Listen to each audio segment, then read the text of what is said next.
Je pense qu'il y avait ralentir le temps. Là, j'en venais pas que je suis rendu à cet âge-là. J'en reviens toujours pas. Là. Même mes amis sont plus capables de m'entendre. Puis ils disent, tu parles toujours de ton âge dans tes maudites entrevues. On n'en peut plus.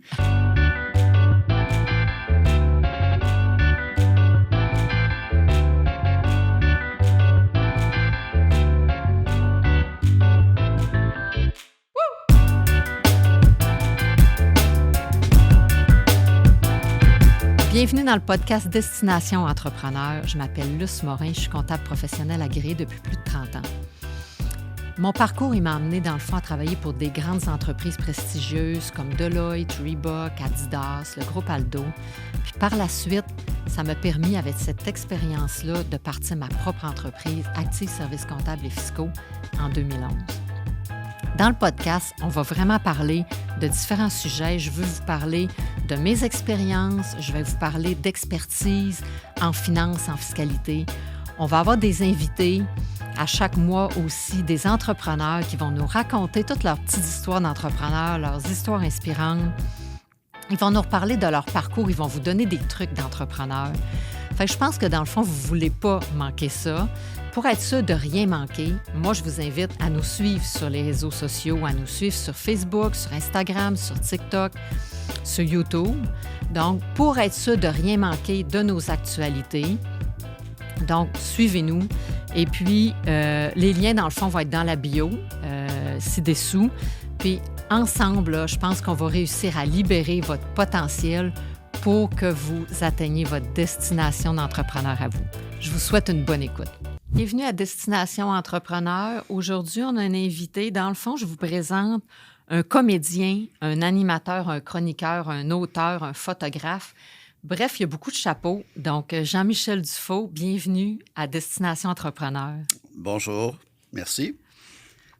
Dans le fond, ma première question, j'aimerais savoir, toi, est-ce que tu te considères un entrepreneur? Parce que les gens qui sont quand même travailleurs autonomes, on se comprend que tu n'es pas salarié puis le salaire ne rentre pas automatique. Donc, est-ce que tu te considères comme un entrepreneur? Oui, je suis à vrai dire, je suis en compagnie depuis, je pense, 95 ou 96. Là. Je suis en Inc. Donc, je suis, par la force des choses, je suis entrepreneur. Mais je pense pas que c'est ma plus grande qualité. Je pense que tout ce qui est la quincaillerie de l'entrepreneuriat, là, c'est vraiment pas ma force. Paperasse, organisation. Tu sais, moi, je suis plus dans le contenu.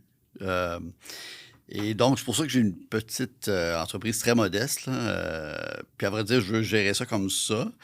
Mais quand j'ai des projets un peu plus gros, ben là, j'ai besoin d'aide parce que justement, le côté affaires, tout ça, c'est pas ma spécialité. Je suis plus vraiment, je reviens à ça, mais je suis dans le contenu. Je pense que ma force, c'est dans le contenu. Mm-hmm. Puis il y a des gens qui ont ce talent-là, fait que pour des projets plus ambitieux, il faut que je m'entoure parce que sinon, j'y arrive pas. Et puis, tout gérer ça, je trouve ça dur aussi un peu. Puis j'ai pas cette formation-là. J'ai jamais eu de formation dans l'entrepreneuriat ou tout ça. Donc, je le suis par la force des choses, comme tu dis, parce que je suis travailleur autonome. Pas le droit au chômage, pas le droit à rien. Il faut que j'organise mes flûtes, puis les années fluctuent, puis les années sont différentes. Des fois, c'est des bonnes années, des fois, c'est des moins bonnes années. Ça fait quand même plus de 30 ans que je suis là-dedans, mais bon, j'arrive à me débrouiller, puis comme je suis assez polyvalent dans un petit marché comme le Québec, je pense que ça aide aussi à trouver sa place. Mm-hmm.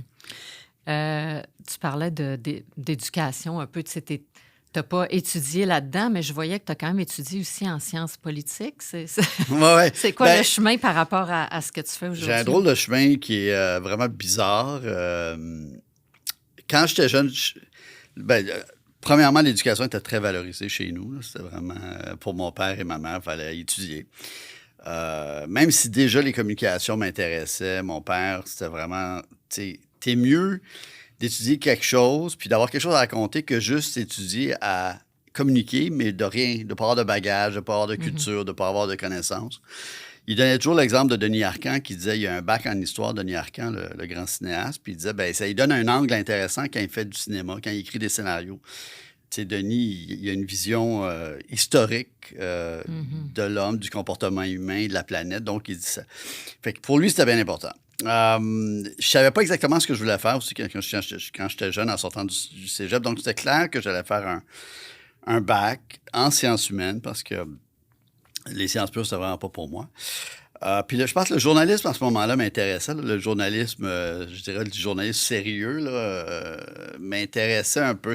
À vrai dire, je pense, je me rends compte que je ne savais pas exactement ce que je voulais faire, mais je pense que dans ma tête, il y avait quand même cette idée de faire quelque chose dans la communication. Mais oui, l'idée d'étudier, d'avoir un peu de connaissances. Donc, j'ai fait 1 an en sciences politiques à l'Université de Montréal, qui est la première année qui souvent la plus plate parce que c'est des gros auditoriums de 200-300 personnes. C'est très généraliste. J'avais pas vraiment aimé ça. Pour ça, j'ai transféré à McGill où mes crédits ont été comptés. Puis j'ai fait ce qu'ils appellent un Major in North American Studies, un baccalauréat majeur en études nord-américaines. Et j'ai fait 3 ans. Donc, mon bac, je l'ai fait sur 4 ans au lieu de 3 ans, mes 90 crédits. Mes crédits donc, l'équivalent d'un certificat en Sciences Po, mettons, puis un bac en études nord-américaines. Puis ça a été intéressant au niveau de la culture, en tout cas, parce que touchait à la géographie, à l'histoire, à la politique, à Sciences Po. Puis ça m'intéressait. C'est quelque chose qui m'a toujours quand même intéressé, la politique, comment gérer l'espace commun. Là. Je trouve que c'est tellement des sujets encore d'actualité. Mais parallèlement à ça, j'ai fait un petit peu de stand-up, j'ai fait un petit peu de trucs plus artistiques. Puis quand je suis sorti de l'université, je suis parti 1 an jouer au hockey en France, aucun rapport, là, mais pour dire comment. Des fois, c'est quoi ton X? Je sais pas trop. Mais par mon père, j'avais un passeport français, donc je pouvais jouer au hockey en France en 2e division, semi-pro, être payé pour jouer. Pas du gros calibre, mais assez bon. Puis comme il y avait les quotas de joueurs étrangers, 1 ou 2 joueurs étrangers, moi, j'étais pas assez bon pour ça, mais j'étais bon pour compétitionner contre, mettons, 15-20 Français. Donc, j'ai fait ça. Puis là, quand je suis revenu, je me suis vraiment aligné sur plus le monde si on veut, du spectacle et de la télé, tout ça. OK. Puis, présentement, aujourd'hui, dans le fond, lequel de tous les chapeaux que j'ai nommés quand on a commencé, t'es rendu où? C'est quoi que tu fais le plus? C'est une bonne... je pense que, tu sais, des fois, je comédien vraiment pas, là, présentement, puis je suis très rouillé, fait que je considère pas que... je pense que de l'animation, tu vois, les 2 dernières émissions que j'ai animées, co-animées avec Benoît Robert, des émissions de voyage en Thaïlande, Tour de Thaï, puis Thailand, Vietnam. Tu sais, des fois, la fameuse question du X, là, c'est sur ton X, en dessous de la bonne place. Là-dessus, oui, tu sais, je peux pas faire le gars qui se vante, puis je suis donc bien bon, mais tu sais, là-dedans, je trouve que j'ai ma place, puis j'ai mon... élément. Ouais, je suis complètement dans mon élément. Là-dessus, je je peux confirmer. Moi, je les ai quand même écoutés. J'écoute beaucoup d'émissions de voyage, puis vraiment, c'est drôle parce que quelqu'un pourrait dire que ça a pris du temps, parce que j'ai essayé bien des choses. Tu sais, c'est un métier d'essai-erreur, c'est un métier aussi où des fois, nos erreurs, on les fait devant les gens. Fait que c'est pas toujours facile parce qu'il y a des gens qui... Tu sais, des milieux, tu fais tes classes, puis des fois, ça va moins bien ou tout ça, mais nous, on est toujours devant l'œil du public. Mais... ouais, je dirais que le voyage est vraiment quelque chose qui est important pour moi. Puis cette émission-là, ce concept-là qui était vraiment, qu'on a développé ensemble, mais qui était vraiment essayer d'être le plus naturel possible. Je dis souvent, faire un voyage comme s'il n'y avait pas de caméra, qu'est-ce qu'on ferait? Bon, ben là, les caméras, suivez-nous, on va faire un documentaire, on va le faire vraiment très, très organique, très spontané, très naturel. Fait que je dirais que l'animation, comme ça, je suis meilleur dans l'interaction aussi. Tu sais, j'aime ça, interagir avec les gens. Il y a des gens qui sont très bons présentateurs. Je l'ai fait, mais je pense pas que c'est ma force. Tu sais, il y a des gens, mettons, je pense à mon ami Sébastien Benoît, Jean-Philippe Dion, c'est des présentateurs. Moi, je suis pas très bon pour livrer un texte appris avec un télésouffleur, tout ça. J'étais un peu stiff, c'est pas mon truc. Mais je pense qu'en interaction, comme dans l'émission justement avec Benoît en Thaïlande pour Vietnam, je pense que ça, je me sens bien là-dedans. Puis de toute façon, on le sait aussi par... comment on se sent quand on fait quelque chose. Des fois, on le sait, on est à notre place, puis on se sent bien, puis il n'y a aucune anxiété avant, il n'y a aucun stress. Ça va. Fait que je dirais ça. Fait que présentement, je dirais que c'est vraiment... Parce que le voyage est une passion. Puis si je peux combiner ça avec le métier de communicateur, d'animateur ou de chroniqueur, de collaborateur, bien, ça, je suis vraiment... Puis je sais que c'est légitime aussi, tu sais, les fameuses 10 000 heures dans quelque chose, là, quand tu deviens bon dans quelque chose. J'ai beaucoup voyagé, je voyage beaucoup. C'est vraiment quelque chose qui est authentique, sincère, incarné dans mon cas. Donc, à ce niveau-là, je me sens pas comme syndrome de l'imposteur. Tu te sens à ta place, je me sens à ma place, oui. Tu fais... on va revenir au voyage, j'ai bien des questions sur les voyages, mais en tant que photographe, tu le fais vraiment par le plaisir ou tu fais de l'argent avec ça, dans le sens que moi, je parle toujours entrepreneuriat, puis j'aime ça parler argent quand même, là, mais... Ben, pas vraiment, à vrai dire, pas encore, mais qui sait, peut-être un jour. Mais tu sais, il y a tellement de compétitions, il y a tellement de bons photographes. Là, tu sais, il y a du monde qui sont vraiment tu sais, bien des coches au-dessus de moi. Par contre, tu sais, il y a un truc que je fais encore qui est du film. Je fais encore de l'argentique, la vieille caméra. Puis je trouve que j'ai un œil assez intéressant avec ça. Puis je me dis, il y a peut-être de quoi faire avec ça. Il y a un genre de retour présentement au film, à l'organique, au fait que c'est non digital. Fait que tu as une caméra 35 mm, mais que tu fais développer tes négatifs. Quelque part, oui. Je ne OK. les développe pas moi-même. Je n'ai pas de chambre noire. Mais OK. je fais aussi du digital. J'ai une caméra Fuji. Bon, je nourris le site Siège Hublot avec mes trucs aussi. Puis des fois, il y a des partenariats à faire. Oui, il y en a eu avec la Suisse, avec le Mexique, des trucs comme ça. Donc, à ce moment-là. Mais je suis pas... Tu sais, je considère pas que je suis un... Tu sais, non, pas encore. Peut-être un jour, mais je pense que j'ai des croûtes à manger encore pour vraiment. Mais des fois, à je ce pense que c'est niveau-là. le fun de toucher à bien des trucs qui nous passionnent. Exactement. Parce que on ne le sait pas où ça nous mène. Tu sais. Ça nous fait connaître des gens, ça nous ouvre des opportunités. Puis... Ouais, puis pas rien que ça, moi, c'est drôle parce que l'autre fois, je pensais à ça. La photo film, c'est un hobby que j'ai qui me rend vraiment heureux, que j'aime, mais qui coûte cher au final parce que les films coûtent cher maintenant, développer coûte cher, mais c'est comme un hobby. Tu sais, dans la vie, les gens ont des hobbies. Il y en a que c'est des belles voitures, il y en a que c'est certaines affaires, certains objets. Moi, c'est la photo argentique. Puis je dis souvent que j'aime beaucoup quand je voyage parce que je trouve que l'appareil photo te force à regarder, à mieux regarder. Et quand j'ai pas de caméra, je me sens un peu tout nu. Puis quand j'ai une caméra, je fais comme qu'est-ce qui est beau ici? Qu'est-ce qui serait un cadrage intéressant? Qu'est-ce qui est beau dans cette architecture-là, dans ce paysage-là, dans ces gens-là, dans cette rue-là? Puis je trouve que la caméra force à mieux regarder. Puis après ça, tu cadres. Puis tout ce processus-là me colle aussi sur le fameux ici et maintenant. Là. Je dis souvent que j'ai déjà dit en entrevue, mais je suis un peu de personnalité anxieuse, mais ce geste-là, cet acte-là me ramène toujours dans le ici et le maintenant parce que je prends mon appareil, je regarde le cadrage, puis là, je suis dedans. Là. Qu'est-ce que je fais? Ouais, je suis là. Je suis ici et maintenant. T'es là, t'as raison, parce que, tu sais, dans le fond, avec nos iPhones aujourd'hui, c'est vrai que ça prend des bonnes photos, puis c'est le fun, puis on peut faire des beaux montages, mais ça va vite, tu sais. Ça fait qu'on est là, on est comme partout en même temps. C'est ça, on shoot, exactement. Exact. Puis aussi, on a l'objet qui est photographe, mais aussi nos messages, les réseaux sociaux, tout. Là, tu sais, le 24/7, là, qu'il faut faire ça à un moment donné. Exact. Alors, puis aussi, la nostalgie de l'objet, du 36 poses, parce qu'un film, c'est 36 ou 24 poses. Tout est plus précieux. Il y a une sorte d'alchimie. Il y a un mystère aussi, l'attente. Quand tu vas le faire développer. Oui, c'est ça. Des fois, c'est pas bon. Des fois, il y a seulement une ou deux photos intéressantes, mais ça donne une magie que ça, tout est dans immédiat. Tu l'as dans l'immédiat. Fait que là, il y a quelque chose que... Puis j'ai appris la photo. J'ai quand même 57 ans. Là, je vais avoir 58 hiver prochain. Donc, j'ai appris la photo avec les appareils argentiques. Moi, c'est mon père qui m'a appris. Puis donc, il y a aussi ce genre de filiale-là. Il y a une pensée pour lui quand je mets mon film parce qu'il me montrait comment. Puis là, il disait, il faut que tu sers bien après pour être sûr qu'il soit bien tendu. Donc, il y a tous ces petits gestes. Puis oui, il y a un réel plaisir. C'est vraiment un truc que j'aime. Mais c'est drôle parce que même cet été, j'ai eu quelques semaines à Montréal. Puis je suis parti dans le centre-ville à essayer de découvrir. Puis j'ai trouvé ça très dur. C'est drôle. Hein? Je me suis dit, je vais faire Montréal comme si j'étais à l'étranger. Avec l'œil d'être un... Puis je trouvais ça très, très dur. Je l'ai jamais fait, moi, parce que je le connais trop, Montréal. Je ne sais pas pourquoi, mais là, je n'ai pas développé mes photos encore. Je suis rendu à mon 3e film. Mais tu sais, je me suis dit, je vais faire le Vieux-Montréal, je vais faire le centre-ville, je vais faire le Westmount Square du grand architecte Mies van der Rohe. Tu sais, puis on dirait que je trouve ça très dur de photographier ma propre ville. Alors, est-ce que c'est parce que, je ne sais pas, j'ai pas la distance, j'ai pas le... Enfin, on verra, là, il y aura peut-être des trucs intéressants, mais j'ai pas eu cette... mettons, ce plaisir que j'aurais pensé avoir ou cette... ouais, je sais pas. C'est drôle à expliquer, ouais. Tu peux l'avoir en voyage. Ailleurs. Faire de plus, c'est ça, tu sais. On va parler de ton dernier livre parce qu'effectivement, tu es un gars qui voyage.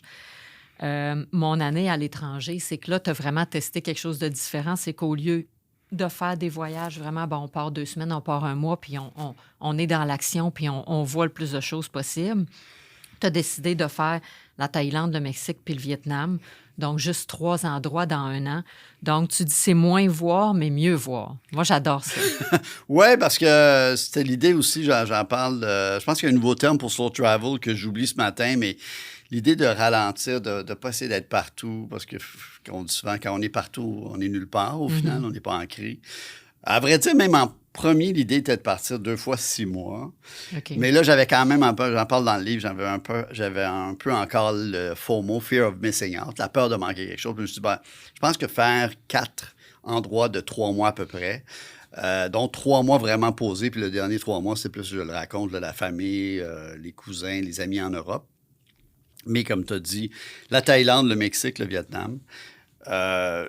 C'était l'idée de me poser. Ouais. Je voulais vraiment avoir une vie locale, un appartement, vivre le quotidien.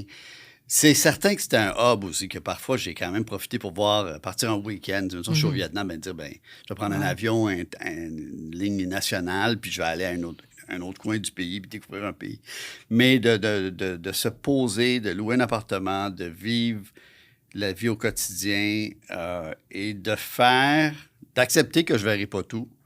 Mais de me poser. Puis parallèlement, il y avait un petit peu de travail aussi. Je finissais mon guide sur Toronto, donc il y avait un petit peu de travail que je pouvais faire le matin. Mettons, j'allais dans un café où je travaillais de l'appartement. Mais oui, il y avait l'idée de slow travel. Mais tu l'as fait dans quel but? Qu'est-ce qui a fait que tu as dit, moi, je pars un bonne an, question. là. Je pense que c'est quelque chose que je voulais faire depuis longtemps. Puis comme je suis pigiste, je remettais tout le temps parce que j'avais peur. Il fallait dire non à certains trucs. Si je pars, est-ce qu'on va m'oublier? La question financière aussi. Mais c'était un truc qui me travaillait depuis la cinquantaine. Je peux le dire parce que juste à la veille de mon 50 ans, l'automne 2015, c'était un automne un peu difficile où il n'y avait pas grand-chose. Là, c'était tranquille. Là. Il y avait 2 jobs avant qui s'étaient terminés. Puis là, j'étais un peu dans un genre de mini-désert. Mais après ça, il y a eu des choses qui sont arrivées en 2016. Donc, je remettais. Puis, donc, à la cinquantaine. Puis à un moment donné, j'ai fait, non, je pense qu'il faut que je le fasse. Puis, c'était plus fort que les fameuses chaînes de la peur, là, que, si je le pensais au pire, ben non, je vais me débrouiller. Puis, j'ai loué mon appartement. Je pense qu'il y avait ralentir le temps. Là, j'en venais pas que je suis rendu à cet âge-là. J'en reviens toujours pas. Là. Même mes amis sont plus capables de m'entendre. Puis ils disent, tu parles toujours de ton âge dans tes maudites entrevues. On n'en peut plus. Puis ils n'ont pas tort. Mais il y avait cette idée que ça va vite. À l'intérieur, je me suis comme à 28 ans, mais j'ai 57. Fait qu'il y a comme un mensonge. Là, il y a comme un malentendu. L'idée de ralentir le temps, l'idée de faire quelque chose. Si je le fais pas, je vais le regretter. Je pense que ça aussi, je sais que c'est un lieu commun, mais je pense qu'on regrette bien plus qu'on n'a pas fait que ce qu'on a fait. Même quand on se trompe, quand on l'a fait, on se relève. On se relève. On a appris. On a appris beaucoup. Sur soi. Puis même un truc plus difficile, on a appris. Si on fait juste rester dans sa chambre à rien faire, puis rien faire parce qu'on a peur, ben on fait rien. Puis il n'y a rien qui risque d'arriver de beau non plus. En plus, exactement. Ça, c'est juste du beau parce que là, dans le fond, toi, tu as commencé à quelle place en premier? La Thaïlande. OK. Ça fait que tu sais, t'arrives vraiment... T'étais jamais allé ou non, j'allais quand même quelques fois. Donc, c'est pour ça que je suis commencé aussi par ça. C'est ça, une place que tu es déjà allé parce Exactement. que tu sais que tu vas te sentir bien au moins. Exactement. Puis je voulais un défi, mais je voulais quand même quelques référents. Je partais pas complètement à l'aventure. Je voulais pas non plus un truc sac à dos où je bouge tout le temps, comme tu as dit. Je voulais pas un voyage 1 semaine, 4 jours, 3. Non, je voulais me poser. L'Asie, j'adore parce que je trouve que c'est très, très dépaysant. Il y a la question aussi bête, mais financière, c'est-à-dire que le coût de la vie est beaucoup moins cher. Donc, si on part un an... faut que tu y penses. Il faut que tu y penses quand même. Tu n'en vas pas d'un pays qui coûte cher. Non, j'aurais pas pu faire Londres, Paris, New York, mettons, ou Singapour. Ça aurait été plus difficile. Là, en allant dans des pays comme ça où le loyer n'est pas cher, se nourrir n'est pas cher, se déplacer n'est pas cher. Puis aussi, il y a le dépaysement. J'aime beaucoup l'Asie depuis... ça fait 25 ans que je vais en Asie, là, depuis 98-99. La Thaïlande, je dis toujours, c'est le premier bon pays à visiter parce qu'il est très facile. Il est facile pour le touriste. J'en parle anglais, sont organisés, une infrastructure touristique. Donc, les gens qui sont inquiets par rapport à l'Asie, je dis toujours, commencez par la Thaïlande. C'est vraiment user-friendly. Là. C'est comme, donc, il y avait cette idée-là de la Thaïlande. Le plan de match n'était pas complètement défini. Là. Après ça, je suis allé un peu bizarre, mais je suis allé au Mexique après. Ah, Parce OK. qu'il y avait un endroit qui s'appelle Mazatlan où j'étais allé en 2017. Il y avait ce qu'on appelle le Tianguis Turístico, qui est le gros marché touristique du pays du Mexique, qui est un pays qui a un très fort marché touristique, où ils reçoivent les professionnels du tourisme en journalisme, presse, etc. Puis aussi les professionnels, les tour opérateurs, Ah, OK. les agents de voyage. Ça. Tu sais, c'est un gros truc. Puis c'était à Mazatlan, puis je connaissais bien le Mexique, mais pas ce coin-là. Quand je suis allé, j'ai fait, ben voyons, c'est donc intéressant. J'aimerais ça retourner. Donc, je suis retourné une autre fois. Puis, en tout cas, il y a comme une occasion peut-être d'un petit projet là-bas. Fait que là, je me suis dit, ça serait intéressant d'aller à Mazatlan. Et donc, c'est pour ça que... Puis ça, c'est un endroit vraiment de tourisme mexicain. C'est sur la côte Pacifique, sur la côte OK. ouest. Mais c'est pas Puerto Vallarta, c'est pas Acapulco. C'est pas comme sur la côte est, Cancun ou Playa del Carmen. C'est vraiment un tourisme mexicain très authentique. C'est une ville aussi. Moi, j'aime ça parce que j'aime les villes. C'est une ville d'un demi-million d'habitants. Donc, tu as une vie locale qui est indépendante du tourisme. Donc, qui fait que l'expérience, pour moi, est beaucoup plus authentique, beaucoup plus vraie, tout ça. Ouais. Puis après ça, ben, il y a un retour absurde, mais retour en Asie pour équilibrer les choses, mais du Vietnam, qui est un pays que je connais depuis moins longtemps que la Thaïlande, mais depuis 2010, quand même, le Vietnam, c'est la 5e fois là, que j'y allais. C'est un pays que j'aime beaucoup, qui est vraiment... Bon, certains disent la prochaine Thaïlande, mais c'est un pays formidable. Puis à la fin, ben, cette idée de finir, parce que mon père est d'origine française, comme j'ai dit, puis j'ai des cousins encore, j'ai des amis, j'ai de la famille en Suisse et en France. Donc l'idée à la fin, c'était plus classique. Là, c'était un peu moins slow travel, mais c'était d'un peu pour visiter amis et famille en Europe et rentrer donc après 12 mois à faire une année off, une pause, ralentir le temps, me recentrer aussi. Des fois, j'utilise des analogies de sport, mais tu as l'impression que j'aime beaucoup le hockey, puis j'avais joué 2 périodes, puis là, il en restait une. Fait qu'il fallait que je retourne dans la chambre. Ça va être comme ma 3e période de ma vie, tu sais, parce que j'approche déjà de la soixantaine. Donc, c'est comme, qu'est-ce que je veux faire? Tu sais, c'est justement, c'est dans quoi je suis bon? Qu'est-ce qui me rend heureux? C'est quoi le but de tout ça? Là? Toutes ces questions un peu que je pense qu'à un moment donné, on se pose Parce que tous. souvent, quand on revient de voyage, même si c'est un court voyage, chaque voyage nous amène vraiment quelque chose, tu sais. Oui. Fait que je me dis, partir aussi longtemps quand tu reviens, t'es-tu dans ta bulle ou tu réussis comme, OK, je vais voir mes amis ou t'as pas le goût de les voir tout de suite? Ou... Ben, c'est drôle parce que ça a été un bon retour. Cette année-là m'a vraiment fait du bien. D'ailleurs, je le dis, je l'ai dit dans le livre, j'étais vraiment content de le faire. Et puis, tu sais, ça s'est bien passé. Je suis vraiment content de l'avoir fait. Et puis, j'aimerais peut-être ça le refaire un moment donné, une autre fois. Mais là, tu vois, ma mère, 91, a vieilli, fait que c'était pas avant quelques années, là, mais... puis quand je suis revenu, donc on est l'automne 2019, les choses vont bien, là. C'est-à-dire que j'ai 2 trucs, travail, je suis vraiment une année parfaite. Je suis dans le sport, je suis dans le voyage, je suis très content. T'es full heureux. T'es full Je dirais heureux. pas full heureux parce que je suis jamais full heureux. Là. Je suis un cas. Moi, je suis pas très doué. Ça, c'est une affaire. Je suis pas complètement doué pour jamais douter puis être hyper léger, hyper heureux. Mais tu sais, je suis pas pire. Là. Je suis pas pire. OK. Puis 5 mois après, ben... T'es tombé dans la pandémie. Ouais, et voilà. Donc, ça a été très... Donc, c'est comme un faux départ. Tu sais, t'es comme un coureur aux Olympiques. T'as un bon départ. Puis là, il y a quelqu'un qui est parti avant. Fait qu'il faut reprendre le départ. Puis... Donc, mars-avril 2020, là, on sait ce qui est arrivé. Et puis, c'était le message. Je pensais, même ce matin, je me disais, ça fait quasiment 3 ans et demi que ça a commencé. Là, cette année, je pense qu'on sent qu'on tourne la courbe, Exact. mais quand même, jusqu'à l'an dernier. Ça a été quand même long. Ça a été 3 ans. On pourrait dire que ça a été 3 Puis ans. dur pour les gens. Dur pour tout le monde, mais dur pour des gens qui voyagent aussi. Oui, les gens qui voyagent, dur, très dur. Puis, les gens plus âgés, justement, pour ma mère, ça a été très dur, là, toutes ces habitudes qu'elle avait, être isolée, c'est horrible. Ah ouais. Donc, ça a été un drôle de... retour. Donc, mon timing était bon au niveau de l'année off parce que j'aurais pas pu faire cette année. Imagine les frontières fermées. Ça t'aurait pris un autre 3 ans avant de le faire. Peut-être que tu l'aurais jamais fait. Peut-être j'aurais jamais...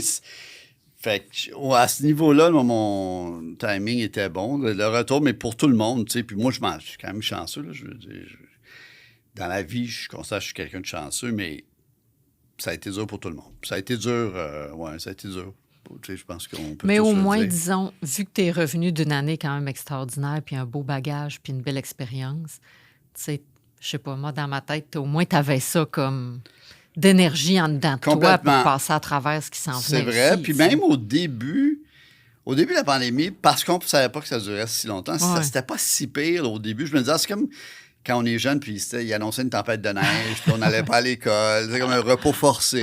Puis, on peut Ouais. gérer ça, mais tu sais, on pensait 3 mois, 6 mois, mais jamais on aurait pensé Non, au non, début. Si on avait Presque- su ça au début, je pense qu'on Ah aurait non, tout fini puis en d'ailleurs, c'est burn-out. pour ça qu'il disait, tu sais, Ça enlève petit peu à petit mais crème jamais. Si on nous avait dit, là, 2-3 ans, là, Ah non, hey, c'est ça que personne n'aurait je trouvé. pense, puis tu sais, ça, quelque chose qu'on n'aurait jamais pensé vivre nous. Tu sais, en Occident, on se pense un peu Exact. on se dit, ben, À les l'abri. pays pauvres, les pays émergents, l'Ebola en Afrique, c'est pas normal, mais il faut s'y attendre. Mais chez nous, ça fait qu'une leçon d'humilité aussi. Puis, ouais, très, très, très dur. Puis on sort de ça. Puis là, ben, c'est 3 ans et demi après. Puis là, ben, j'ai quasiment 3 ans, comme bien des gens, là, comme pas fait grand-chose. Ah Mais bon, ouais, les la dernière projets année sur était le bonne, haut, ouais, mais là. on recommence, puis là, ben, c'est ça, ben là, c'est ça, il reste la 3e période. Fait que Fait que si tu avais un conseil à donner aux gens, parce que moi, j'ai beaucoup de clients qui viennent puis qui me disent, bon, tu sais, comment je fais pour partir? Comment tu fais, dans le fond, pour partir un an, là? Autant côté financier, côté stress, côté, tu sais. ben, je pense que c'est pas, tu sais, c'est pas pour tout le monde. Mm-hmm. Il y a des gens qui n'aiment pas l'inconnu, il y a des gens qui n'aiment pas savoir, sauter dans le vide. Faites-le pas. Si c'est contre nature, c'est correct. Il y a des gens aussi qui aiment voyager, que tout soit organisé, puis c'est correct. Moi, j'ai aucun jugement là-dessus. Il y a des gens aussi qui aiment des... C'est Marie-Soleil Michon qui me disait, il y a la différence entre des vacances puis un voyage. Les vacances, c'est que tu veux juste... Des vacances, tu veux juste recharger les batteries, tu vas 1 semaine ou 2 semaines dans un tout inclus, tu t'amènes un livre, tu prends une chaise, puis tu lis, puis tu dors, puis tu manges, puis c'est correct. Ah Puis oui. ça, des fois, même moi, j'aime ça. Tu sais, des fois, t'as On a la batterie besoin. à terre, t'as juste besoin de te ressourcer, puis de dormir, puis mais moi, j'ai la bougeotte. J'aime l'inconnu. J'aime pas la routine. J'aime être challengé. Fait que, mais je le remettais quand même, comme on en a parlé tout à l'heure. Je le remettais. Ça faisait quelques années que je repoussais, puis j'avais peur, de l'aspect financier, tout ça. Mais bon, j'étais chanceux. J'ai eu quelques petits jobs parallèles que j'ai pu faire à distance. L'avantage maintenant de ce monde interconnecté qui change la donne, parce que je faisais même des fois des lives avec Marine Orsini à la télé, donc Zone 3 me donnait un truc. J'ai écrit des trucs pour avenue.ca que je pouvais faire à distance. Je finissais mon livre, sur mon guide sur 300 raisons d'aller Toronto, je le faisais à distance.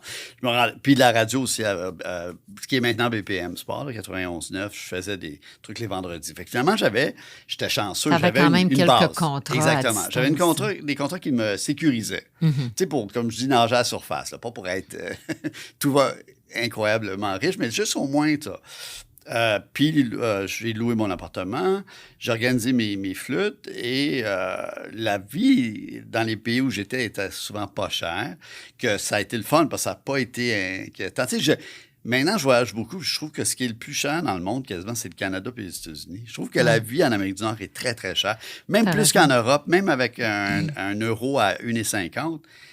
J'étais encore au printemps en Italie, là, j'ai accompagné un groupe de Gros Voyage Québec, puis même les gens étaient d'accord avec moi. Ils disaient, pour manger, pour boire, c'est moins cher ici, même malgré l'euro, que manger, mettons, dans un restaurant au Québec où on rajoute le 15 de taxes, le 15 de services, le coût des aliments. Puis là, je ne blâme pas personne, mais le coût de la vie est très cher en Amérique du Nord. Même chose aux États-Unis. Là. En janvier, je suis allé au Texas puis en Arizona. J'en revenais pas. Le prix des choses, j'étais comme... C'est sûr que démesuré, là, c'est démesuré. Ça coûte cher. Tu sais, tu pars un week-end, puis tu dis- Exactement. Puis les hôtels, puis les restaurants, tout ça. Donc, de voyager dans des pays où... Bon, puis c'est souvent moins cher qu'on pense. C'est souvent... Ça se fait plus qu'on pense. Mais il faut être de cette faut l'avoir dans tempérament. l'âme aussi, Exactement. puis avoir le goût de le faire. tu sais. Exactement. Comme n'importe quoi dans la C'est vie, comme là. n'importe quoi dans la vie. Mais Tu sais, il ne si faut t'as pas le le goût. faire contre nature. Mais si vous l'avez, mais il y a des peurs qui Ça sont... se gère. C'est ça. Faites-le. Moi, je dirais faites-le quand même. Mais si c'est pas vous, faites-le pas. Mais c'est vraiment le... Il y a des gens, puis je le vois même dans les voyages, il y a des gens, tu sais, j'accompagne des fois des gens des voyages de Groupe Voyage Québec. Puis il y a des gens qui aiment vraiment que tout soit organisé. Ils veulent pas savoir. C'est l'insécurité. L'inconnu, ça les rend anxieux, tout ça. Puis il y a des gens qui aiment, ben là, Qu'est-ce qu'on fait demain? On va voir. On verra. On va prendre cette rue-là, on va marcher. Puis, donc, c'est vraiment l'être humain, comment il est. Mais je l'ai fait, c'est beaucoup... Tu sais, je les raconte. J'ai eu un événement un peu malheureux là, au Mexique, dans une ville où j'ai eu peur, là, je dois le dire. Là. Puis, tu sais, je suis un homme, c'est plus facile pour un homme de voyager que pour une femme, mais je pense au niveau sécurité, tout ça. Mais sinon, ça s'est vraiment bien passé. T'as-tu le goût de nous le raconter ou ça se raconte pas? Je peux le raconter.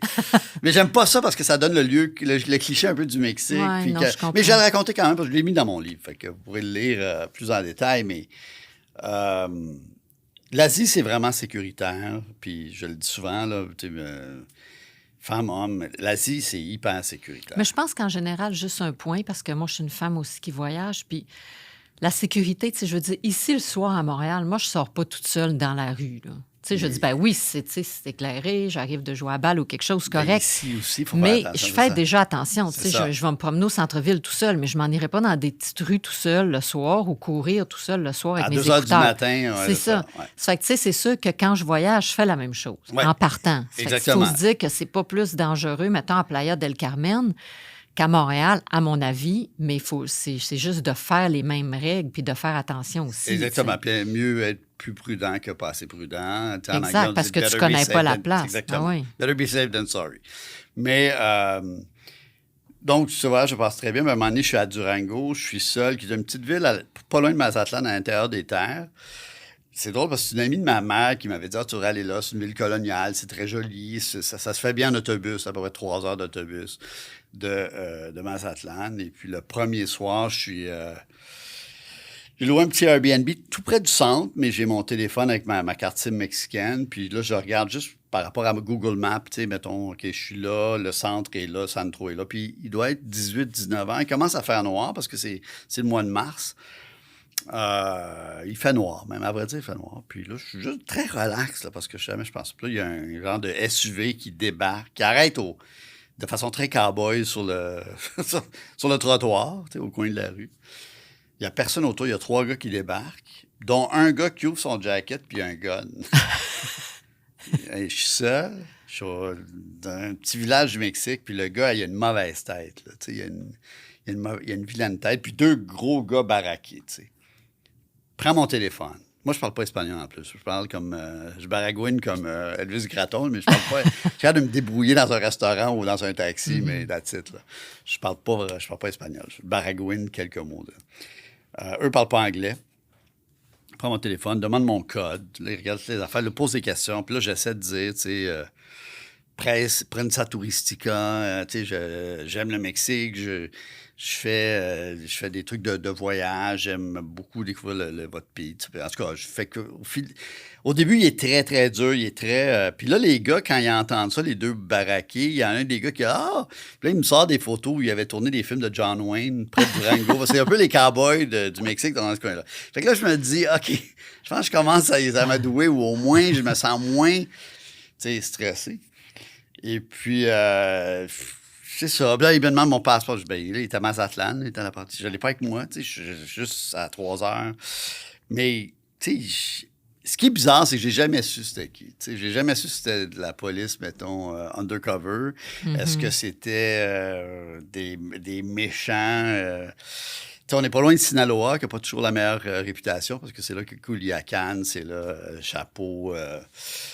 Donc, tu sais, j'ai jamais... Puis j'ai parlé, c'est là, la propriétaire du Airbnb, puis elle n'avait aucune idée c'était quoi, qu'elle n'avait jamais entendu parler de ça. Puis, tu sais, j'ai pas posé des questions à tout le monde en ville, là, mais finalement, ils m'ont laissé partir. Ils t'ont donné ton téléphone. Ils m'ont donné mon téléphone. Quand même. Ils m'ont laissé partir. Parce que dans ma tête, au début, c'était comme même, est-ce que je pars à courir? Mais là, je me suis dit, ben non, il y a un gun. Fait que si je pars à courir, puis le gars, il se dit, il est louche avec son... Tu sais, c'est qui, ce gars-là? J'ai jamais su. Parce que le camion, il n'y avait pas de rien d'étiquette dessus. Mais c'est de tout mon voyage, c'est le seul moment plate. Puis c'est vrai que ça m'a marqué quand même, parce que pendant 48 heures, j'avais la boule, là, j'avais l'anxiété dans le tapis, parce que j'ai eu peur, là, vraiment. Il fait noir, il n'y a personne. Puis ils étaient vraiment agressifs. Qu'est-ce qu'ils font? J'avais peur qu'ils m'amènent dans leur camion. Là. Ils sont 3 gars, puis il y en a un qui a un gun. Mais je me disais, je trouvais ça absurde. Je me disais, je sais pas à qui je parle. Là, il prend mon téléphone, pose, je suis comme... Là, j'explique. Fait que ce qui est bizarre, c'est que j'ai jamais su c'était qui. Mais c'est le seul événement, mettons, malheureux dans toute cette année-là. Sinon, ça s'est vraiment bien passé. Puis j'en parle dans le livre parce que dans ma vie, j'ai beaucoup voyagé. Puis à Paris, il m'est arrivé un événement. J'avais 23 ans. Je me suis fait courir après dans le métro parce que les gars voulaient voler mon jacket. Là. Il y avait de la racaille, comme ils disent à Paris. Mais sinon, ça s'est toujours bien passé. Puis je reviens quand même à ça. Je pense que j'aime beaucoup l'Asie, puis l'Asie est très sécuritaire. Autant le Japon, la Thaïlande, le Vietnam. Tu te sens vraiment... je laisse mon téléphone dans ma poche arrière. À un moment donné, j'étais dans un restaurant à Krabi, en Thaïlande. J'avais oublié ça à la table. Le propriétaire courait dans la rue pour me leur donner. Puis là, une gentillesse, une genre de... Tu sens pas qu'il faut que tu fasses attention. Puis il y a des endroits, tu vois, là, au mois de mai, j'étais à Venise, là, j'accompagnais un groupe de Voyage Québec, un voyage entrant en Italie. Puis dans les Vaporato, là, les petits bus taxis à Venise, là, il y a quelqu'un de notre groupe, puis elle voyageait beaucoup avec son mari. Elle a dit fais attention parce qu'il y a des pickpockets. Puis c'est vrai, tu sais, ça, normalement, ils nous le disent aussi, tu sais, comme moi au Vietnam, c'est ça, quand tu vas au Pérou, tu sais, quand tu vas dans des marchés où il y a bien du monde, c'est sûr que tu ne mets pas ton ciel dans tes poches. Non, ça faut que tu fasses attention, mais il faut toujours être conscient, comme tu dis, ton environnement peut être très... Oui, faire attention. Il faut juste être éveillé. Non, exact. Fait que là, c'est le fun parce que toi, tu réussis présentement à faire ce que tu aimes, ta passion, les voyages, puis être payé. OK? Entre guillemets, dans le sens que, tu sais, ton métier, c'est ça, mais ça t'a amené là. Les gens, je suis sûre qui aimeraient ça savoir, ça commence où, dans le fond? C'est juste un hasard que tu es arrivé au Canal Évasion ou...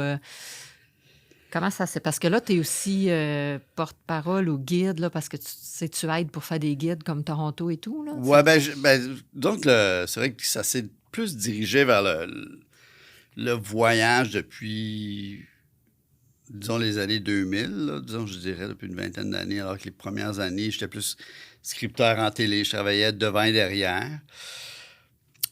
J'ai toujours voyagé. Je pense que le fait aussi, je l'ai dit, mon père était français, nous a fait voyager un petit peu quand on était petits. Là, à 3 ans, à 6 ans, à 11 ans, on était allé en Europe avec la famille, voir les cousins, se promener. À 11 ans, on l'avait fait avec un Westphalia, là, tu sais, les voitures Volkswagen, les campers Volkswagen. On était 5 là-dedans.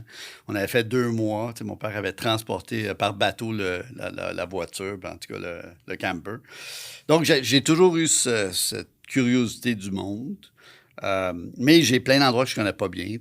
L'Amérique du Sud, je connais pas. J'ai juste fait la Colombie. L'Afrique, j'ai juste fait la Tunisie, that's it. Il y a des endroits que je ne connais pas du tout.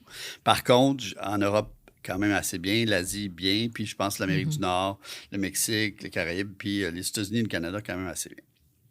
Mais c'est un peu des circonstances, comment dire...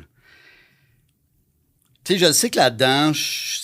Je reviens à ça, c'est légitime, j'ai mes 10 000 heures, je pense que je suis bon là-dedans, je connais ça, je pense que j'ai ma place. Là. Je peux pas dire, là-dessus, j'ai le syndrome de l'imposteur. Donc, tout ce qui était en lien avec le voyage, j'ai fait des chroniques, même à l'émission de Michel Barrette et France Castel, là, pour le plaisir, pendant 7-8 ans. Puis ça, c'était vraiment le fun, j'avais une belle carte blanche, je pouvais parler d'endroits que je voulais. Mais il y a 20 ans, tu vois, il y a 20 ans, avec Benoît Robert, justement, on avait fait Europe Express et Soleil Express, qui étaient 2 émissions où on était partis en Europe avec notre sac à dos, on filmait tout nous-mêmes. C'était les débuts d'Évasion, il y avait une sorte de liberté aussi. Puis notre show était techniquement très faible. Là. C'est parce que c'était nous-mêmes qui faisions nous-mêmes les images. C'était pas toujours très beau, mais il y avait une sorte de sincérité, de naturel. C'était très vrai, parce que la force des choses, on était 2 gars qui se filmaient en train de découvrir l'Europe avec leur iPass en train. Puis on avait fait donc l'Europe, après ça, des destinations soleil. Puis c'est ça aussi qui a fait que 20 ans après, Benoît qui est dans le milieu comme moi, ben là, j'ai dit, il me semble, on devrait refaire la même chose, mais en Asie. Moi, je t'amène en Asie à ce moment-là. Puis au lieu de le faire en sac à dos, un petit peu plus de luxe. Exactement, parce que là, on est rendu des princesses de luxe, je fais des blagues, mais il y avait ça, on est plus vieux. Puis aussi, il y avait des synchronicités. Moi, ça faisait 25 ans que j'étais allé en Asie la première fois. Benoît avait la cinquantaine. Moi, j'étais dans la cinquantaine. Il y avait 20 ans. Il y a 20 ans, on avait fait ce show-là. Donc, il y a comme... Ouais. Donc, on a proposé ça avec notre agent producteur, puis ils ont accepté. Puis j'étais vraiment content parce que c'est vrai, je trouve que c'était une bonne idée. Je trouve qu'il y a quelque chose...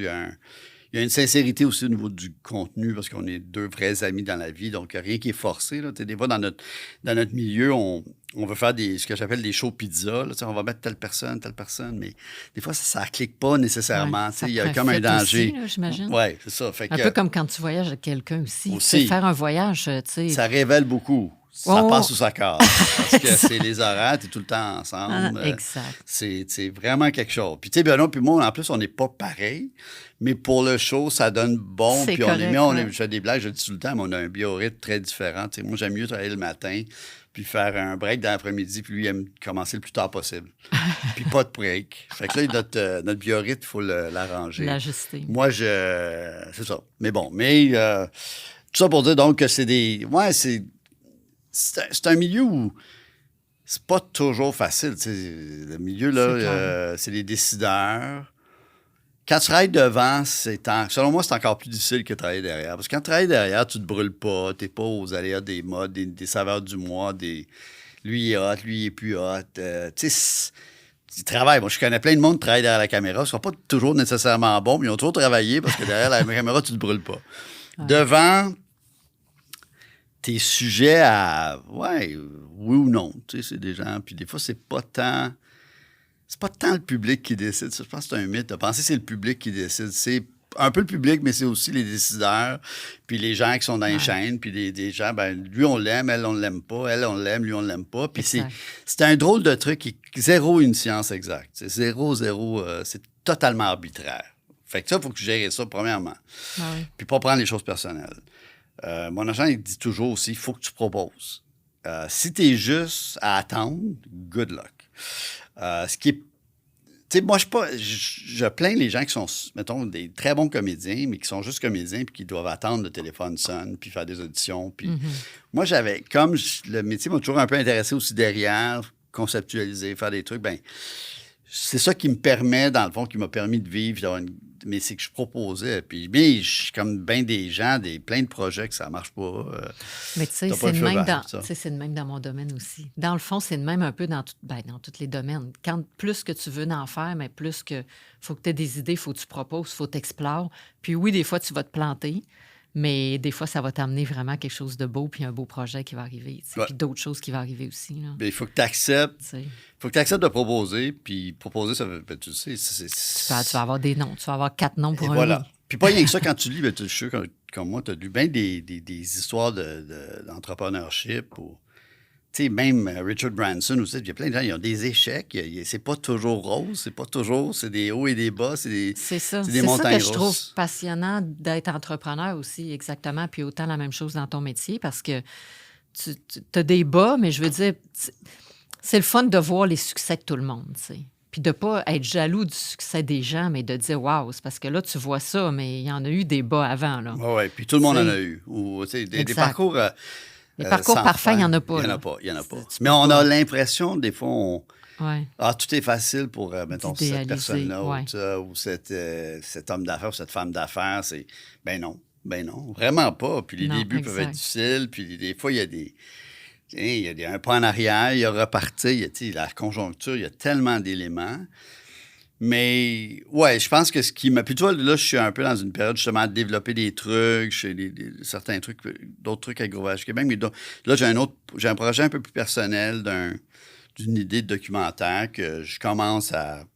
Bon, puis là, je vais me mettre là-dessus cette année. Puis l'urgence du temps aussi, là, je m'en rends compte. Je reviens toujours avec ça, mais tu sais, c'est ça. Dans 10 ans, j'ai 67 ans, fait que là, il faut que... J'aime pas ça quand tu dis ça, moi. Moi, je suis toujours plus... Je me dis, quel âge j'ai, non? J'en mets un peu moins, là, puis je suis bien heureuse. Je suis pas comme ça. Ah non? Bon. Là, oui, tu as beaucoup de chapeaux, puis tu as beaucoup d'accomplissements, mais y a-tu un accomplissement ou quelque chose que tu es encore plus fier ou que tu es vraiment fier d'avoir fait dans ta vie, genre, dans tes projets ou... Ben, le grand projet, encore pas vraiment. Tu sais, je ne considère pas que j'ai... Tu sais, il y Il y a des trucs, je pense qu'il y a des trucs que je me rends compte que j'ai fait, puis c'était peut-être pas ma place. Puis c'était pas mon truc, puis je voulais essayer, puis bon, c'est pas la fin du monde, mais... c'est une bonne question. Je dirais, mais je suis content d'avoir affronté mes peurs, par exemple. Tu sais, même d'aller jouer au hockey en France à 23 ans, tu sais, c'était pas évident. C'était un peu champ gauche de faire ça. Là. Tu sais, je partais vraiment avec mon équipement de hockey. Je savais pas trop où j'allais finir. Je m'étais entraîné en première à Briançon, qui était en première division, mais c'était la journée que j'avais voyagé. C'était un calibre, je pense, trop fort pour moi, mais en plus, le décalage, ça n'avait aucun sens, l'entraînement que j'avais eu. Tu sais, mais je pense que ça aurait été trop fort. Je m'étais même entraîné avec Bob Gainey, là, qui était l'ancien joueur du Canadien, qui était à Épinal. Puis il avait dit, tu pourrais jouer, mais tu serais plus troisième, quatrième trio. Tu serais mieux de jouer dans une 1B, mettons. Ou en deuxième division, ça serait mieux. Fait que, pour ça que je suis finalement... Mais tu sais, j'étais avec mon sac à dos, là. Je savais pas où j'allais. Bon, ma poche de hockey, mon sac à dos, je savais pas où... Tu sais, je l'ai fait. Fait que t'es fier, dans le fond. Oui, je suis fier d'avoir affronté, de l'avoir fait. C'est ça. C'est une fierté. C'est de foncer. C'est ça. Puis l'année à l'étranger aussi, je suis fier de l'avoir fait. Parce que bien des gens disent ça. Puis on peut se donner des défaites. Puis on peut dire, non, ça n'a pas de sens. Mais, non. Mais, puis j'acceptais que je savais pas trop ce qui allait arriver après. Je me sortais un peu du circuit. Il y avait quand même des... Mais je l'ai fait. Puis je voulais le faire. Fait que ça, je suis content. Ben là, pas parce que c'est les derniers shows, mais c'est vrai que je suis fier de Tadam. Puis de... Parce que c'est un show, je trouve, qui nous ressemble, qu'on n'a pas fait de compromis au niveau. On a eu vraiment une équipe qui a été le fun. On est parti à 4. Moi, j'avais insisté au début, j'ai dit, maintenant que la technologie, on peut partir à 4. Combien? On est deux. On a un combien de temps vous êtes partis? On est parti à peu près 45 jours. 40 à 45 jours pour chaque show, là, entre 40 et 45 jours. Fait que c'est du tournage, parce que, tu sais, on vous avez pas. fait beaucoup de place. C'est ça. Puis dans chaque show, tu remarques qu'il y a beaucoup de stock. Tu sais, on n'est pas toujours à la même place. Puis on a à peu près 3 jours utiles par show. Parce que ce qu'on voit, c'est pas, tu sais, t'en as plus de tournées que... C'est ça. Puis on avait des fois des journées de déplacement parce que sur chacun des 7 shows est dans un coin différent. Exact. Quelques journées off aussi, parce que des fois, on n'arrête pas. C'est des grosses journées, l'équipe. Mais tu sais, on partait vraiment un réalisateur caméraman puis un caméraman preneur de son. Tu sais. Puis sur place, ce qu'on appelle une fixeur, là, quelqu'un qui est pour la langue puis les permis puis tout ça. Mais on a puis tu sais, ça, je suis fier de ce show-là. Tu sais, je trouve que c'est rare, comment dire. Ouais, ce show-là, je suis fier de ce show-là. Puis même Europe Express, avec ses défauts, il y a 20 ans de faire un truc avec des petites caméras digitales, le début c'est un show dont je suis fier. Ouais. Je suis quand même content de certains trucs, comme quand j'étais collaborateur à ces jeux de la TV. Ça, j'ai aimé cette expérience-là. Je suis content que les 2 heures, je pense que ça s'est bien passé. Moi, je trouve que j'avais ma place. Puis j'aimais ça, faire ça aussi. Mais j'aime les deux. Mais c'est pas que genre, j'aimais ça, rendre des comptes puis critiquer, mais j'aimais ça regarder puis voir, apprécier le travail des autres puis tout ça.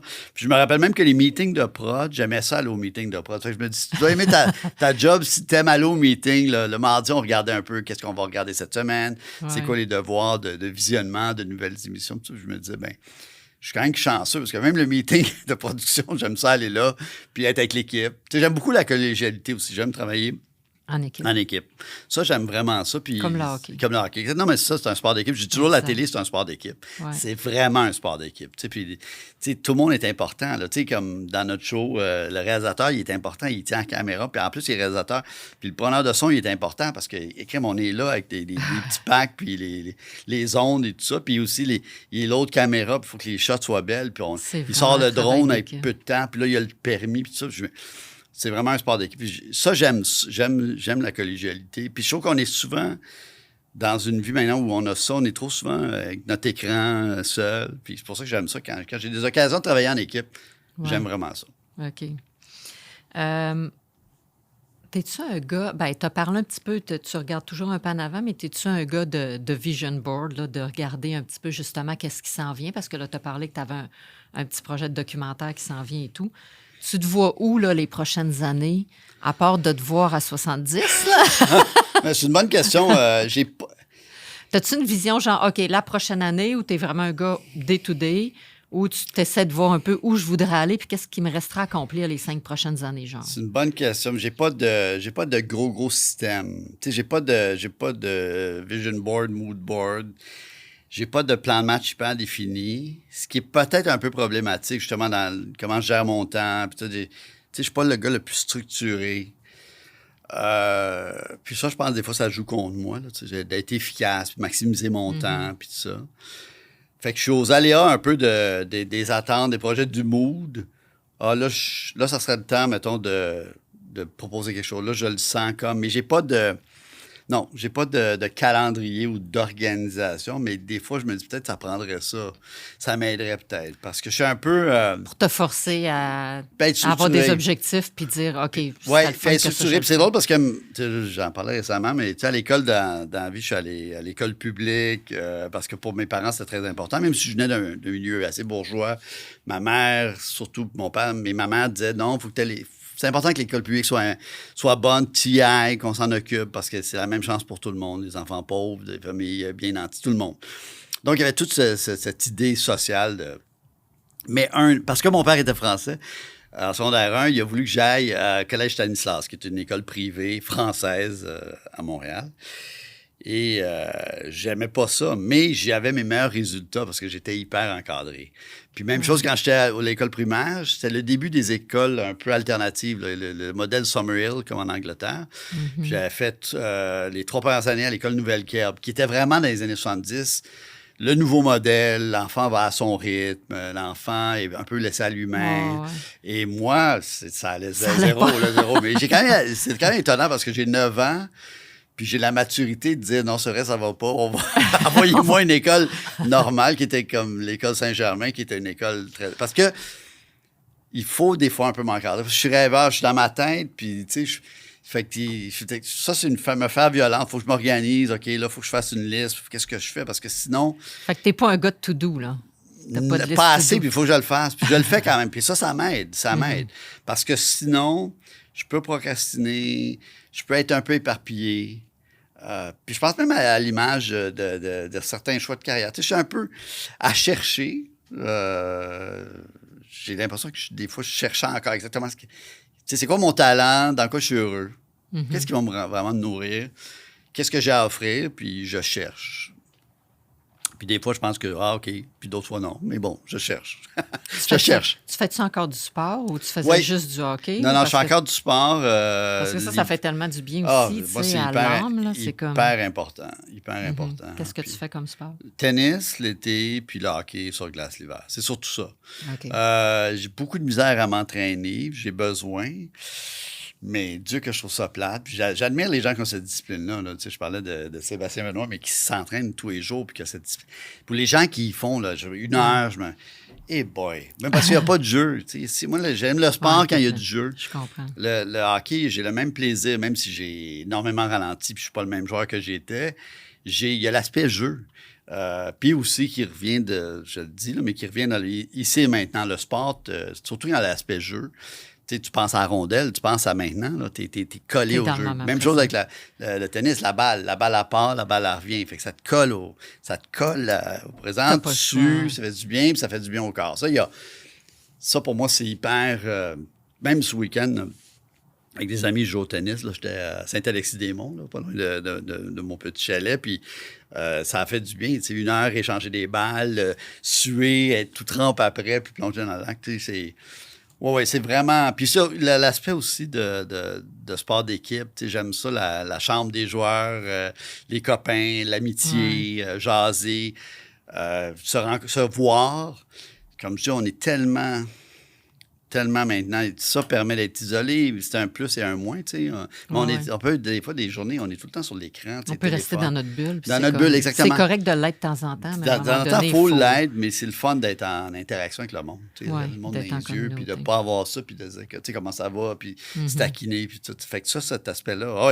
Encore cette année, les mardis, jeudi, midi, c'est un horaire qui me le permet. Des gens, il y a des journalistes, il y a des gens de la télé, il y a...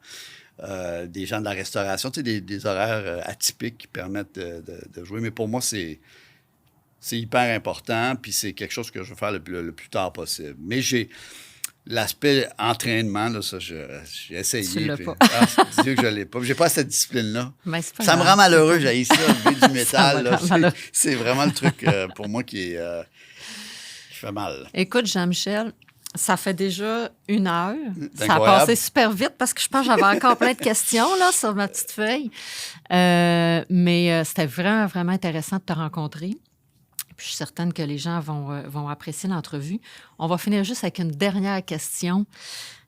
Si tu avais un conseil, pas d'entrepreneur, mais plus un conseil justement de voyage, qu'est-ce que tu dirais aux gens qui veulent vraiment réaliser leur rêve de dire, bon, moi, je veux le faire, ce voyage-là, que ce soit 1 an, que ce soit 2 mois, que ce soit 1 semaine, peu importe l'argent que tu as. Quel conseil tu donnerais aux gens qui rêvent vraiment de réaliser de se réaliser puis d'aller dans une destination qui les fait triper, là? Je pense que c'est vraiment... Ça nourrit vraiment l'âme. Tu sais, ça nourrit vraiment la vie. Je dis, des fois, voyager, c'est comme vivre plusieurs vies. C'est une façon de vivre plusieurs vies, de voir d'autres choses, d'être en contact avec d'autres choses. Puis au final, les objets, là, tu sais, les objets, là, acheter des objets, c'est juste un objet, mais je pense que d'acheter des expériences, parce que c'est une expérience. C'est un Ça, investissement. C'est un investissement, voyager, oui, hein, c'est exactement, c'est un investissement sur soi, puis c'est un Exact. investissement sur ton ouverture d'esprit, sur être en contact avec d'autres choses, sur apprendre, sur rencontrer d'autres gens, te sortir de la zone de confort. Moi, je trouve ça fascinant, tu sais, la planète, puis il y a des façons de penser puis de vivre très différentes, le fait de l'histoire, des traditions, tout ça. On a cette chance-là, on a l'aviation commerciale, là, on est dans quand même, il y a des moins bons côtés de la modernité, mais il y a des bons côtés. Là. Il y a 100 ans, c'était pas possible. Il y a 200 ans. On a une chance incroyable. Ouais. Il y a moyen de voyager pas cher. Il y a moyen des fois même des sites comme, j'en ai pas parlé, mais des échanges de maisons, il y a moyen. Il y a moyen de louer des appartements pas chers, de se faire à manger. Il y a moyen de voyager pas cher. Il y a moyen de s'organiser. Maintenant, avec ça, on peut quand même FaceTimer les gens de la famille, les amis. Si vous y pensez, c'est possible. Et c'est, je pense, beaucoup plus facile qu'on pense. Ça se fait. Je l'ai fait et puis ça a été facile. Ça s'est vraiment bien passé. C'est vraiment facile. Tu sais, l'être humain s'adapte. On s'adapte. Puis on s'adapte. On retombe. On tombe sur nos pattes. Puis aussi en voyage, des fois, c'est difficile, mais je trouve que rapidement, les choses se replacent. Je sais pas pourquoi, mais c'était une mauvaise journée, mais le lendemain, on se replace. Puis c'est ça. Fait que moi, je dirais en tout cas, ceux que ça démange, faites-le. Parce que si vous ne le faites pas, à la fin, vous dites, j'aurais donc dû. Tu sais, les fameux j'aurais donc dû, bien, ça, c'est plate. Bien, sur ça, ça finit notre podcast de Destination Entrepreneur. Merci beaucoup, Jean-Michel. Puis à la prochaine.